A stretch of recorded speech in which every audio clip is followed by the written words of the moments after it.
koktel ni disebabkan resepi Bella. Betul tak? Masa shopping semalam kan Umi minta belikan bahan-bahan koktel. So hari ni Bella buat lah. Dalam ramai-ramai ni, Bella seorang je yang suka belanja Umi.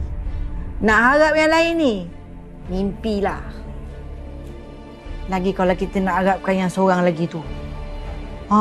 Sibuk manjang. Hari-hari kerja.